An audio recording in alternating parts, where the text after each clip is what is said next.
بسم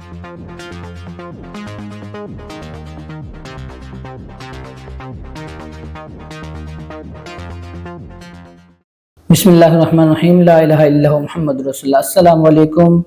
کیسے ہیں آپ سب؟ امید کرتا ہوں خیریت سے ہوں گے۔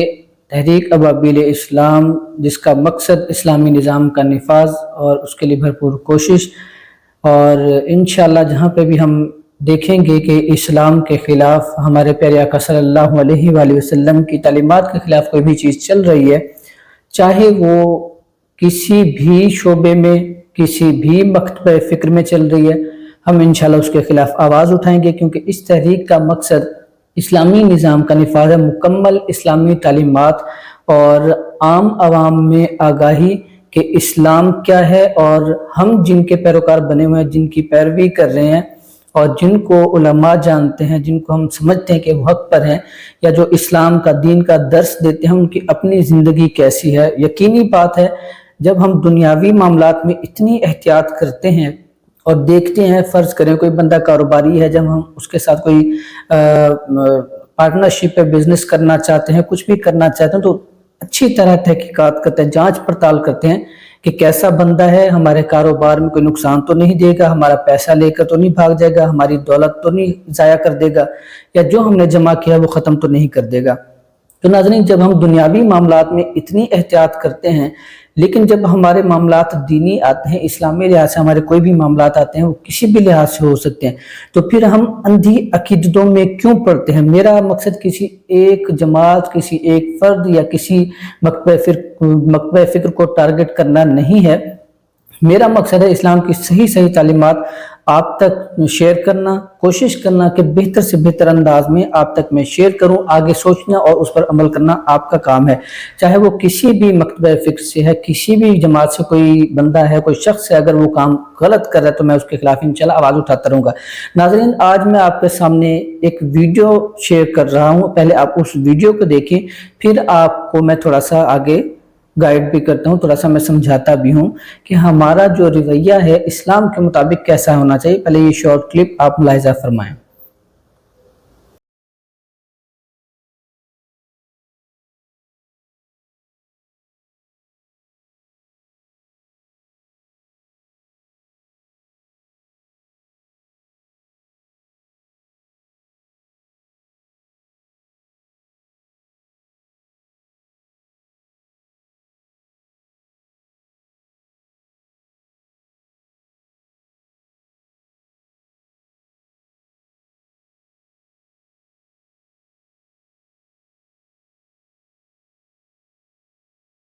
جی تو ناظرین، یہ آپ نے کلپ دیکھا مولانا طارق جبیل صاحب، جو جن کو کوئی تعارف کروانے کی ویسے ضرورت نہیں ہے، میں زیادہ ان چیزوں کی طرف نہیں جاؤں گا، لیکن دیکھیں جب اپنی بڑی سی گاڑی سے اترتے ہیں اور ان کا ایک تو چلنے کا انداز، رویہ دیکھیے گا، اور آپ نے فیصلہ کرنا ہے کہ کون اسلام کے مطابق چل رہا ہے، کس انداز میں چل رہا ہے، جبکہ ہمارے پیارے آقا صلی اللہ علیہ وآلہ وسلم کی تعلیمات اور جو ان کا اپنا طرز عمل تھا، جو خود اپنی زندگی گزارتے تھے، انتہائی سادہ، اور نہ ان میں کوئی تکبر، نہ رونت، نہ کوئی اس طرح کی چیز کے جس سے آپ کو دیکھ کر نعوذ باللہ استغفر اللہ کوئی آپ سے دور بھاگے، بلکہ آپ اتنی عاجزی اختیار کرتے اور اتنا سادگی سے رہتے کہ دیکھنے والا وہ حیران رہ جاتا کہ یہ اللہ کے نبی، اللہ کے رسول، جن کا اتنا بلند اور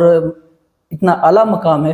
ان کا یہ طرز عمل ہے، وہ کس طرح زندگی گزارتے ہیں۔ تو ناظرین دیکھیے گا، جب اپنی گاڑی سے یہ شخص اترتے ہیں اور آگے جاتے ہیں، بچہ ایک آتا ہے، ہاتھ ملانے کی کوشش کرتا ہے، دور سے ایسے کر دیتے ہیں جیسے کوئی اچھوت ہو، یا کوئی وہ ہندو دھرم میں ہوتا ہے نا، جس طرح بالکل نچلی ذات کا کوئی شخص کوئی آ جائے کسی اعلیٰ ذات والے کے سامنے، تو وہ ایسے کرتا ہے جیسے کوئی اچھوت ہو، اور پیچھے بھاگتا اسے دور کرنے کی کوشش کرتا ہے۔ ناظرین، یہ آپ نے اس پہ غور کرنا ہے، کسی بھی مکتبہ فکر کا کوئی عالم ہے، کوئی اسلام کا پیشوا ہے، کوئی رہنما ہے، یا کوئی لیڈر ہے، یا کوئی بھی ہے، کیا اس کا یہ حق بنتا ہے کہ اس طرح وہ جو ہمارے اسلام کے خلاف تعلیمات، جو ہندوؤں نے جو اسلام کے خلاف لوگ ہیں، اسلام کے خلاف عقیدہ رکھنے والے لوگ ہیں، ان کے جو طرز عمل ہے، جو ان کی زندگی ہے، ان کے مطابق یہ کر رہے ہیں، کیا یہ کرنا صحیح ہے؟ ایک بچہ مثال کے طور پر سامنے آیا تو کسی کا بھی بچہ ہو سکتا ہے، ہمارے پیارے آقا صلی اللہ علیہ وآلہ وسلم ان کی زندگی اٹھا کے دیکھیے، آپ پڑھیں، ان کی سیرت کو پڑھیں، سیرت مبارکہ کو پڑھیں، آپ کو اندازہ ہو جائے گا آپ صلی اللہ علیہ وآلہ وسلم بچوں کے ساتھ کتنے شفیق تھے، ان پر کتنا رحم کرتے تھے، کتنی شفقت کرتے تھے۔ بہت سی احادیث مبارکہ صحیح مسلم میں، صحیح بخاری شریف میں یہ احادیث موجود ہیں۔ آپ صلی اللہ علیہ وآلہ وسلم جب بھی کسی بچے کو ملتے خود سلام کرتے، پہلے سلام کرتے، بچوں کو پیار کرتے، بچوں کے سر پر ہاتھ رکھتے۔ حضرت انس رضی اللہ تعالیٰ عنہ سے کئی روایات ایسی موجود ہیں، اور انہوں نے بھی ان چیزوں کو یہ روایات جو ہیں یہ بیان کیا ہے۔ یہ آپ صحیح مسلم، صحیح احادیث میں بے شمار احادیث اور مشہور احادیث موجود ہیں، اور اس کو آپ دیکھ سکتے ہیں، پڑھ سکتے ہیں کہیں پہ بھی۔ اگر کسی کو حوالہ کوئی چاہیے ہوگا تو اس پہ ہم بعد میں ڈسکشن کر لیں گے، میں حوالے جات بھی دے دوں گا انشاءاللہ۔ اور کیونکہ ہم نے ویڈیو کو مختصر رکھنا ہے، ہم نے آپ تک اپنا اصل پیغام پہنچانا ہے۔ اسی طرح جس طرح آپ نے وہ عید کا واقعہ بھی ایک سنا، یتیم بچہ تھا، اس کے پاس کپڑے نہیں تھے، بیٹھا رو رہا تھا، اس کا جو باپ ہے، والد ہے، وہ کسی جنگ میں شہید ہو گیا، تو وہاں بیٹھا رو رہا تھا۔ نبی کریم صلی اللہ علیہ وآلہ وسلم جب وہاں پہ پہنچے تو انہوں نے حضرت حسن اور حضرت حسین رضی اللہ تعالیٰ عنہما کو انہوں نے اپنے کندھوں سے اتارا، نیچے اتارا، اس بچے کو لیا اور گھر جا کر اس کو نئے کپڑے، حضرت حسن رضی اللہ تعالیٰ غالباً یا حضرت حسین رضی اللہ تعالیٰ عنہ، ان میں سے کسی ایک کے کپڑے نئے اتار کر اس کو پہنائے، اور حضرت حسن رضی اللہ تعالیٰ عنہ کو وہی پرانے کپڑے پہنا کے اس بچے کو نئے کپڑوں کے ساتھ عیدگاہ کی طرف لے کر گئے۔ یہ ہمارے پیارے آقا صلی اللہ علیہ وآلہ وسلم کی تعلیمات ہے۔ اسی طرح دیگر کئی ایسے مواقع ہیں جہاں پہ جو بچے ہیں نبی کریم صلی اللہ علیہ وآلہ وسلم سے عقیدت رکھتے، محبت کرتے، آپ صلی اللہ علیہ وآلہ وسلم ان سے پیار کرتے، ان کے ساتھ شفقت فرماتے، اور ایسا نہیں کرتے کہ کوئی غریب آ گیا ہے، کوئی کسی کو مٹی لگ گئی، یا کوئی ایسا ہے جو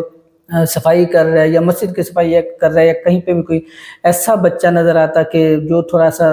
مالی لحاظ سے بھی تنگ ہے، پریشان ہے، یا کوئی یتیم بے سہارا ہے جس کا لباس ٹھیک نہیں، وہ تو ایسے بچوں کو بھی اپنے سینے سے لگاتے تھے، اپنے گلے سے لگاتے تھے، ان کو سہارا دیتے۔ تو یہ کس طرح کی تعلیمات ہیں جو ہمیں سکھائی جا رہی ہیں؟ ظاہر سی بات ہے جو ان کو دیکھیں گے آگے ہمارے بچے، ہمارے جو نوجوان ہیں، ہمارے ینگسٹرز ہیں، جو ہمارے ملک و قوم کا سرمایہ بنیں گے، جو ان اداروں سے یا ایسے لوگوں سے تعلیمات حاصل کرتے ہیں، ان کا رویہ پھر دوسروں کے ساتھ کیا ہوگا؟ یہ فیصلہ آپ کے ہاتھ میں ہے۔ یاد رکھیے گا، میں پھر اس بات کو دہراتا ہوں کہ میرا کسی بھی ایک مکتبہ فکر کے شخص کو ٹارگٹ کرنا میرا مقصد ہرگز نہیں ہے۔ میرا مقصد اسلام کی تعلیمات اور پیارے آقا صلی اللہ علیہ وآلہ وسلم کی جو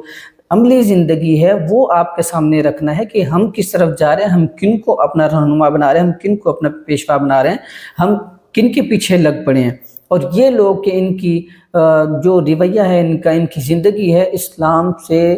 اتنی دور ہے کہ ہمیں دکھایا کچھ جاتا ہے، ہم سمجھتے ہیں بس اسلام ہی سارا، انہوں نے اسلام پہ عمل کیا ہوا ہے، لیکن جب کچھ چیزیں ہمارے سامنے آتی ہیں تو ہمیں سوچنے پر مجبور کر دیتی ہیں۔ اسی طرح آپ کو لگتا ہے کہ کہیں پہ بھی اسلام کے خلاف کوئی بات ہو رہی، کوئی عمل ہو رہا ہے، چاہے کسی بھی جماعت سے کوئی تعلق ہے، میرا مقصد نہ، میں نے آپ کو پہلے بتایا، نہ سنی، نہ دیوبندی، نہ وہابی، نہ اہل حدیث، کسی کو میرا مقصد ٹارگٹ کرنا نہیں۔ میرا مقصد کیا ہے؟ اسلام کی جو صحیح تعلیمات ہے وہ آپ کے سامنے رکھنا، اور اگر کوئی بھی شخص کسی بھی جماعت سے تعلق رکھتا ہے، چاہے وہ سنیت سے ہے، چاہے وہ بریلویت سے ہے، چاہے وہ دیوبندیت سے ہے، چاہے وہ اہل حدیث ہے، کسی بھی، اگر وہ اسلام کے خلاف جا رہا ہے تو میں اس کے خلاف بولوں گا بھی صحیح، عوام کو گائیڈ بھی کروں گا اور عوام کو بتاؤں گا بھی صحیح، کیونکہ تحریک ابابیل اسلام کا مقصد کیا ہے؟ اسلام کا نفاذ، اور جو بھی اسلام کے خلاف جاتا ہوا نظر آئے گا انشاءاللہ اس کے بارے میں آپ کو آگاہی دیتے رہیں گے۔ میں آپ سے یہی گزارش کروں گا، تحریک ابابیل اسلام کا حصہ بنیں، ہمیں بتائیں آپ اگر آپ کو کوئی چیز اسلام کے خلاف نظر آ رہی ہے، پیارے آقا صلی اللہ علیہ وآلہ وسلم کی زندگی کے خلاف کوئی چیز نظر آ رہی ہے، ان کی تعلیمات کے خلاف نظر آ رہی ہے، تو آپ نے ہمیں ضرور بتانا ہے، ہم انشاءاللہ اس کی نشاندہی کریں گے، لوگوں تک پہنچائیں گے، اور لوگوں تک میرا پیغام پہنچانے کے لیے آپ نے میرا ساتھ ضرور دینا ہے۔ بھرپور انداز میں ضرورت ہے اس وقت اسلام کا جو صحیح نظام ہے اس کے نفاذ کی اور کوشش کی، اور خاص طور پر پیارے آقا صلی اللہ علیہ وآلہ وسلم کی تعلیمات کو اپنی عملی زندگی میں لانے کی۔ آپ سے گزارش ہے بھرپور انداز میں ساتھ دیجیے گا، میرے پیغامات کو شیئر کریں، جو بھی ہماری تحریک کا حصہ بننا چاہے، ساتھ چلنا چاہے، آپ ہم سے رابطہ کریں 0321-5970، اسکرین پر نمبر موجود ہے۔ انشاءاللہ ہم اپنی بھرپور کوشش کریں گے، ہمارا کام ہے کوشش کرنا۔ آپ کو حضرت ابراہیم علیہ السلام کا واقعہ یاد ہوگا، جب ان کو آگ میں پھینکا جا رہا تھا تو ایک کالی چڑیا پرندہ، ایک جو ہے چھوٹی سی چڑیا، وہ اتنی شدید آگ جس کے شعلے آسمانوں کو بلند ہو رہے تھے، تو اتنی شدید آگ میں وہ دور سے پانی کا قطرہ لاتی اور اوپر سے پھینکتی، اس کی تو کوئی اوقات نہیں تھی، وہ تو قطرہ تو ہوا میں ہی ختم ہو جاتا تھا۔ لیکن یہ آپ نے یاد رکھنا ہے کہ اللہ تعالیٰ ہمیں کوشش کرنے والوں میں شامل فرمائے۔ ہماری اتنی اوقات حیثیت نہیں ہے کہ ہم کچھ کر سکیں، لیکن ہمیں کم از کم اس جو کوشش کرنے والے جو لوگ ہیں ان میں اگر ہمارا نام آ جائے تو ہمارے لیے یہ بڑی سعادت کی بات ہے۔ لہٰذا کسی بھی تفریق سے ہٹ کر آپ نے ساتھ چلنا ہے، تعاون کریں۔ اللہ آپ کو سلامت رکھے۔ بہت بہت شکریہ، آپ کا دعا میں یاد رکھے گا۔ اللہ حافظ۔